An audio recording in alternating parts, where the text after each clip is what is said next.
మీరు తినే ఆహారం లివర్పై ఎఫెక్ట్ చూపుతుందని మీకు తెలుసా? కొన్ని రకాల ఫుడ్స్ తీసుకోవడం వల్ల కాలేయంపై విపరీతమైన ఒత్తిడి పెరుగుతుందని నిపుణులు చెబుతున్నారు. అవి ఫ్యాటీ లివర్, కాలేయం వాపు వంటి సమస్యలకు దారితీస్తున్నాయని అంటున్నారు. అసలు ఏ ఫుడ్స్ వల్ల లివర్కు డేంజర్, ఎలాంటి ఆహారం తీసుకుంటే మంచిదో ఇప్పుడు తెలుసుకుందాం. లివర్ జీర్ణక్రియకు సహాయపడమే కాకుండా రక్తంలో వ్యర్థాలను బయటకు పంపడంలో కీలక పాత్రలు పోషిస్తుంది. ఇంతటి ముఖ్యమైన పని చేసే కాలేయంపై కొన్ని రకాల ఫుడ్స్ దుష్ప్రభావాన్ని చూపుతాయి. Junk, ultra processed fast foods లివర్కు మంచిది కాదు. వీటిలో సోడియం, షుగర్స్ ఎక్కువ. కొన్నింటిలో ప్రిజర్వేటివ్స్ కూడా ఉంటాయి. ఇవి ఎక్కువగా తింటే కాలేయంలో కొవ్వు పేరుకుపోయే రిస్క్ ఎదురవుతుంది. Sweets, cool drinks, energy drinks, సోడాల్లో ఫ్రక్టోస్ చాలా ఎక్కువగా ఉంటుంది. ఇవి అతిగా తీసుకుంటే కాలేయ వ్యాధులకు కారణం కావచ్చు. పనితీరు దెబ్బతినే ప్రమాదం ఉంటుంది.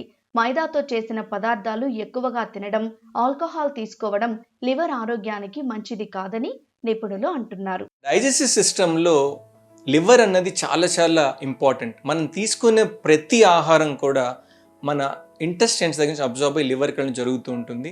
మనం తీసుకునే ఆహారాల్లో షుగర్స్ ఎక్కువగా ఉన్నప్పుడు అది నార్మల్ అంటే చక్కెర అవ్వచ్చు, లేకపోతే స్వీట్ అండ్ మన బ్రివరేజెస్ అవ్వచ్చు, కూల్ డ్రింక్స్ అవ్వచ్చు, అన్నసరిగా ఈ ఫ్రెంచ్ ఫ్రైస్ లాంటి ఫుడ్స్, వెస్టర్న్ ఫుడ్స్ అవ్వచ్చు, ఇవన్నీ కూడా ట్రాన్స్ ఫ్యాట్స్ ఎక్కువ ఉంటాయి, షుగర్స్ ఎక్కువ ఉంటాయి. కాబట్టి ఇవన్నీ కూడా లివర్కి వెళ్తాయి. లివర్కి వెళ్ళినప్పుడు లివర్లో డిపాజిట్ అయిపోయి లివర్ ఫంక్షన్కి డిస్టర్బెన్స్గా తయారవుతాయి. అందుకని ఇవన్నీ కూడా అవాయిడ్ చేయటం వల్ల మన లివర్ని హెల్తీగా ఉంచుకోవడానికి ఆస్కారం ఉంటుంది. అదేవిధంగా మనం తీసుకునే ఆల్కహాల్ లాంటి పద్ధతులు, ఆల్కహాల్ సబ్స్టెన్సెస్ కూడా చాలా అంటే లివర్ని డైరెక్ట్గా డ్యామేజ్ చేయడం కాకుండా దాంట్లో ఉన్నటువంటి షుగర్స్ కూడా డిపాజిట్ అయ్యి లివర్ టాక్సిటీ కాజ్ చేస్తూ ఉంటాయి. అదేవిధంగా మనం తీసుకునే మెడిసిన్స్లో చాలా అంటే నొప్పుల కోసం తీసుకునే అసెటమినోఫెన్ లాంటి ట్యాబ్లెట్స్ కూడా లివర్లోకి వెళ్ళి లివర్ టాక్సిటీ అలా క్రియేట్ చేస్తూ ఉంటాయి. తెలియకుండా చాలాసార్లు ఏంటంటే ఇంజెక్షన్స్ అవన్నీ కూడా ఇన్ఫెక్టెడ్ నీడిల్స్ అవన్నీ ఇంజెక్ట్ చేసినా కానీ మనకు తెలియకుండా హెపటైటిస్ బి, హెపటైటిస్ సి లాంటి ఇన్ఫెక్షన్స్ మన లివర్కి ఎఫెక్ట్ అయినప్పుడు లాంగ్ డ్యూరేషన్లో లివర్ని డ్యామేజ్ చేయటమే కాకుండా లాంగ్ స్టాండింగ్లో అవి క్యాన్సర్స్ కూడా క్రియేట్ చేయొచ్చు. మనం తీసుకునే ఫుడ్స్లో ట్రాన్స్ ఫుడ్స్ లేకుండా, షుగరీ కంటెంట్ లేకుండా ఉన్న ఫుడ్స్ తీసుకోవటం వల్ల చాలా వరకు మన లివర్ని మనం ఇబ్బందుల నుంచి కాపాడుకోవడానికి ఆస్కారం ఉంటుంది. కాలేయం మెరుగ్గా ఉండేందుకు ఆహారపు అలవాట్లలో మార్పులు చేసుకోవాలని నిపుణులు చెబుతున్నారు. ఫైబర్ ఎక్కువగా ఉండే పండ్లు, కూరగాయలు, ఆకుకూరలు ఎక్కువగా తినాలి. ఫ్యాటీ చేపలు, నట్స్, ఆలివ్ ఆయిల్, బెర్రీలు, పసుపు, అల్లం లాంటివి తీసుకోవడం చాలా మంచిది. జొన్నలు, రాగి వంటి ధాన్యాలను రెగ్యులర్గా తినాలి. గ్రీన్ టీ, నిమ్మరసం లాంటివి కాలేయానికి మేలు చేస్తాయని వైద్యులు అంటున్నారు.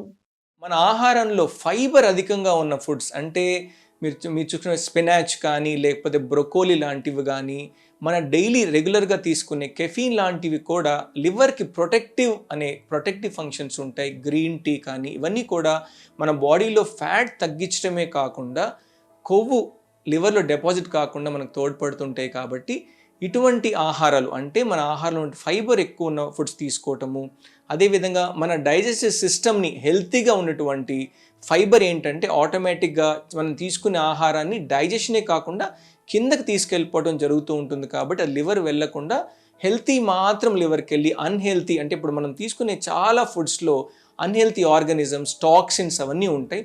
ఎప్పుడైతే మనం ఫైబర్ తీసుకుంటామో ఈ టాక్సిన్స్ని మన లివర్ దగ్గరికి వెళ్ళకుండా కాపాడుతుంది. కాబట్టి ఫైబర్ అనేది కూడా మన ఇంటెస్టైనల్ డైజెస్టివ్ సిస్టమ్ని కానీ, లివర్ సిస్టమ్ని కానీ, లివర్ ఎంజైమ్ సెక్రీషన్స్ని కానీ సరిగ్గా పనిచేయటానికి చాలా బాగా తోడ్పడుతుంది. కాబట్టి మన ఆహారంలో చాలా ఫైబర్ కంటెంట్ ఉండాలి.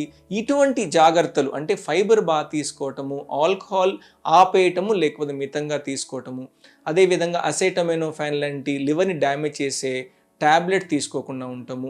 ఇంజెక్షన్స్ అంటే హెపటైటిస్ బి, హెపటైటిస్ సి లాంటి ఇన్ఫెక్షన్స్ లివర్కి చాలా లాంగ్ స్టాండింగ్ డ్యామేజ్ జరుగుతాయి. కాబట్టి వీలైనంత వరకు అంటే మన మంచి ప్లేసెస్లో ఇంజెక్షన్ తీసుకోవటము, అదేవిధంగా స్టెరైల్ ఇంజెక్షన్స్ మాత్రమే జాగ్రత్తగా వాడుకోవటము, ఇలాంటి జాగ్రత్తలు తీసుకోవటం వల్ల మన లివర్ని హెల్తీ అండ్ లాంగ్ స్టాండింగ్ మన లైఫ్లో హెల్ప్ చేయటానికి తోడ్పడుతుంది.